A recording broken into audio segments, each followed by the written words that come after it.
Soundbound Studios starring Maggy Martinez and the Hot Seat Interview. Y ahora con ustedes, Maggy Martinez en Caliente. And now, Maggy Martinez. Here he is, Keith Evans. He's running for City Council for the City of Stockbridge for District 4. And this district covers the incorporated City of Stockbridge and the community of Lakeside and Eagles Landings. For over 15 years, Mr. Keith Evans has dedicated himself to the field of education. He started as a teacher, imparting knowledge and inspiring young minds to reach their full potential. As he progressed, he took on leadership roles, becoming an education leader who has profound impact on the school system he served. He believes his vision, innovative ideas, and dedication to excellence earned him the respect of his colleagues and the gratitude of countless students whose life was influenced by him. Keith Evans earned a master's degree in science education and an education specialist in school leadership degree. Welcome, Mr. Keith Evans. Thank you so much, Maggie. Thank you for having me on your show, The Hot Seat. Oh, no. And it's already hot. Oh, no, this is going to get hotter. So for the audience out there, this is going to get really, really, really hot. But first of all, the citizens of Stockbridge are asking for new leadership. It's obviously that's the case this time. Yeah. And why are you running for this position, Mr. Evans? Well, I'm Keith Evans, and I'm running because I lived here in Stockbridge for 20 years. And since I've been here, I've seen some things that make not just me, but many of the citizens of Stockbridge unhappy and uncomfortable. And what I would like to do is be a agent of change and repair. I am running here in Stockbridge on 3 principles. That's fiscal responsibility. Fiscal responsibility, that means ensuring that our tax dollars are spent wisely and fiscally. Second priority is public safety.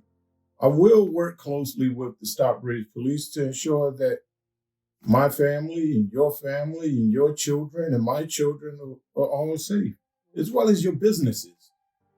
And lastly, I want to encourage our youth. I work as an assistant principal, and I see all the time some of our students are having difficulties and challenges that I would like to help improve as a councilman of Stockbridge. Excellent. So, what are your plans and main concern about the city of Stockbridge? Let's just start with fiscal responsibility. I want to know that our tax dollars, the increased taxes that we may incur, will be spent wisely. I want to ensure that the police and public safety is providing the exemplary services that we expect in Stockbridge, and I want to see that our students and children are given opportunities to succeed and to be have bright futures. Thank you for that answer. Well, since Yolanda Barber got into office as a city council member, she has abstained 75% of the time. And do you think she has underrepresented the community of Stockbridge with over 100 abstention? And for the people that are viewing us today, we are referring to the Stockbridge City Council meetings where they take a vote and how Yolanda Barber abstained more than 100 times. Abstention is a voluntary decision to not act. We elected Mrs. Barber to be the voice for the District 4 in the city of Stockbridge.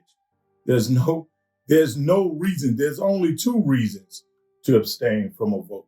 That's against the moral reasons and your conflicts of interest. Right. Otherwise, if there's not a voice, there's not a vote, and why hold the seat if you're not voting? So in other words, she's not representing the citizens. We're not being represented. We're being ignored because our voices are not being heard. Well, the city councilwoman, why your opponent, the city councilwoman, approved a cultural arts center with a bond of $14 million, and now these bonds are sitting in the bank. What are the consequences of that? If we're talking about a bond that sits in the bank, we're also talking about a cost that we are incurring, and that's $750,000 interest that we're paying on this $14 million bond. If we were approved to build the Cultural Arts Center, let's build it. Build it so that we can first give the citizens of Stockbridge what they're looking for or what's been approved, and so that we can eliminate this $750,000 interest that we're incurring every day, even as we sit here. So what is the proposed budget for the city of Stockbridge? I understand we had a 15% increase, and it's going to be approved this year. So what do you think about that? The proposed budget for this upcoming year is approximately $26,700,000, and the revenues are around $20 million. So do you think this will be enough to cover all the expenses, or how are you going to be vigilant with this budget? Well, the budget is the budget. And what we have to do is consider how we're going to look into every department and find ways that we can reduce or eliminate some costs so that we can get the budget under control. Thank you. Certainly, do you agree increasing the budget for the police department of the city of Stockbridge? No, I don't agree. I don't agree increasing the budget. Okay. No. And definitely with this, almost 27 million? Yes. I think no it's more good. Budget increase. No more budget increase. Okay. So in terms of what are your plans for the upcoming budget? And since we know it had an increase of 15%, within all this budget, what are your plans? What's in your mind for the citizens of Stockbridge? As I stated before, I would analyze every cost and benefit in the budget for our city. I will ensure that we find any federal funds that's available so that we can bring our budget in control and our city fiscally responsible. So certainly you can identify federal funds for different programs. You have spoken about youth empowerment and how you're going to use this. And I noticed in your platform that you are talking about an incubator for Stockbridge. Can you tell us about that? This business incubator, thank you for asking. This business incubator is a great system designed for our entrepreneurs in Stockbridge. In this particular incubator system, I think we can use this system to provide our businesses an opportunity to have meeting spaces, Wi-Fi, and even training for identifying for themselves potential funds for their growth and improvement of their business. In terms of, I noticed in your platform also you talk about city-church partnership. What is your idea and how you're going to work with church to bring also the youth within those programs? I've visited several churches and I've spoken to several pastors here in the city of Stockbridge, and their concern is what can the city and church together, what can they do or what can we do to empower and encourage the youth, not just in the church, but all the youth in the city of Stockbridge? I think that's an important collaboration. And I look forward to the opportunity to working with all the pastors and all the church organizations to improve our city and our youth's future. Definitely. That's a great idea. How can we bring the community together as a community to bring those services to the young generation that are coming up? In the past, the city doesn't have such a good relationship with the county. And in your platform, you mentioned that you want to have initiative with the county and the city.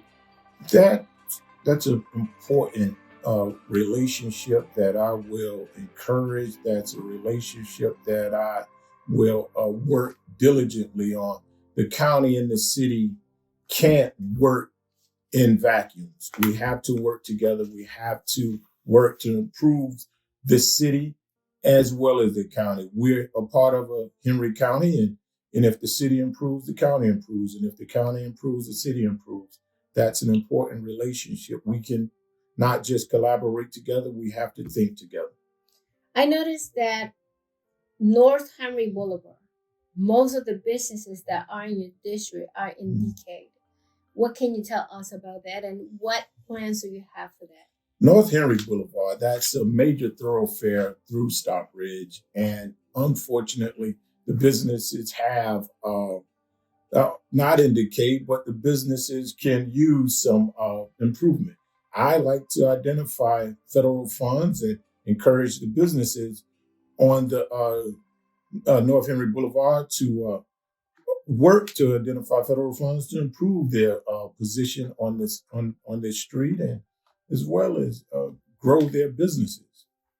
I noticed in your platform also you talk about a Stockbridge Business Park Incubator.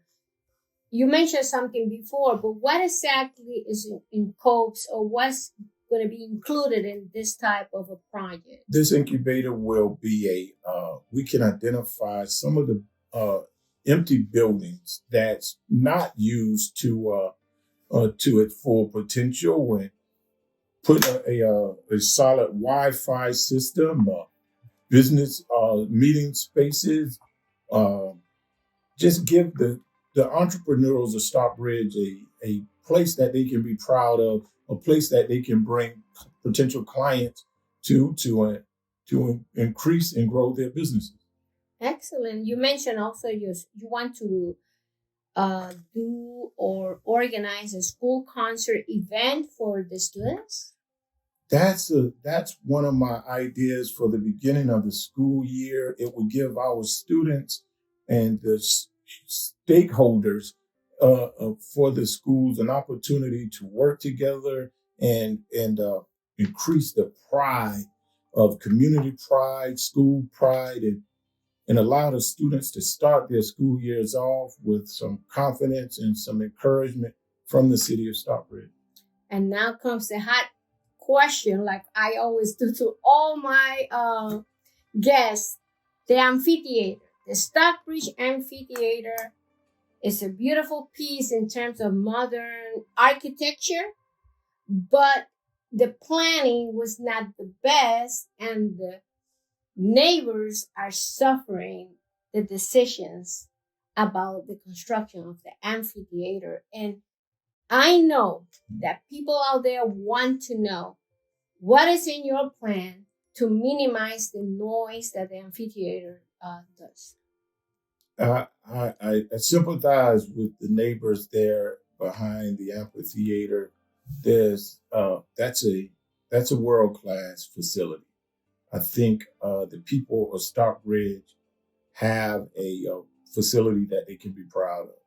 However, it's not a perfect facility. And one of the things that I've heard from the constituents in that area is noise reduction. I can assure you that I'll look into ways to minimize. We'll identify potential opportunities to minimize and reduce some of the sounds coming from the amphitheater. I wish that I can give you a perfect answer, but I can give you a guarantee that I will work on reducing some of those sounds that's coming from the amphitheater. In the past, the city of Stockbridge suffered, I would say, a pitfall when it came to the Eagles Landing community and the city of Stockbridge, because they wanted to de-annex them from the city. And the de-annexation went through a process. Senator Jones had to bring legislation in order to prevent this from happening. But what is curious is that your opponent worked for that initiative, but when it comes to the second annexation, that was based on what? Growth population, right? The population of Stockbridge growth. And she voted against the second annexation. So what can you tell me about that? Do you think this is transparent? Do you think she's being accountable to the city of Stockbridge? No, I don't. No, it's it would be a place where abstention would have fit because there was a conflict of interest. In the initial idea to vote against Eagles Landing de-annexing, I understand. But then when the other annexation was approved, my opponent voted against it. Now that's a conflict of interest. You want Eagles Landing to stay, but the other people to not. It doesn't make sense. You didn't welcome anyone else. It doesn't make sense. It doesn't make sense. It doesn't make sense. Definitely doesn't make sense. Certainly you want to keep the police educated because you are an educator. Mm-hmm. You want a police department that could be reachable to the citizens because, in the past with the Black movement, and you name it, and all the things that happened in the past, with all these cases that we had, like Brianna and so forth and so forth. Do you think you will be educating or approving projects to educate the police force in Stockbridge how to deal with the citizens of Stockbridge? Accountable law enforcement is necessary for any community. We're going to support law enforcement. We're going to support accountable law enforcement. I think with increased training, sensitivity training, all of those are important ideas that I want to ensure that the Stockbridge Police is getting. And with that, we'll find salaries that will compensate them for their knowledge and their professionalism. I noticed your logo has a green check mark, and I know what it means. It means that you want to have smart growth, but you want to keep green areas. So what are your plans in terms of keeping green areas, and how can we motivate the citizen to have their own gardens with their own vegetable? This is the new trend. Land use is important. The people having green areas and smart in land use is critical. That's necessary for it provides opportunities to my mother-in-law. She has an amazing green thumb. She uses her garden to get exercise and to give herself some opportunities to do the things that she enjoys. So it's important to maintain green spaces. Well, for the people out there, Mr. Keith Evans, look at that lens and tell the citizens of Stockbridge why they should vote for you. You should vote for me. I'm Keith Evans. I'm a citizen of Stockbridge, just like you. I have priorities that you also have, because these are the priorities that I've heard since campaigning. I've heard you ask for fiscal responsible spending. That's a priority that I have. I heard you tell me about public safety and ensuring that the public safety professionals are well trained and supported. I also heard you tell me at every church event that you want to see our youth encouraged and empowered and given the opportunity to grow and build. Thank you so much, man. Thank you, Keith Evans, for being on my show, The Hot Seat Interview. I wrote a book, those for those that want to run for office. But this book, I wrote it because I want to develop and your daughters the sense of running for office because we're still a minority statewide, nationwide. So we have to start thinking about how can we help women to run for office also. It's called The Secrets of Campaigning by Maggy Martinez. Well, this was wonderful. Thank you for coming. This is Maggy Martinez, the Hot Seat Interview. Until next time.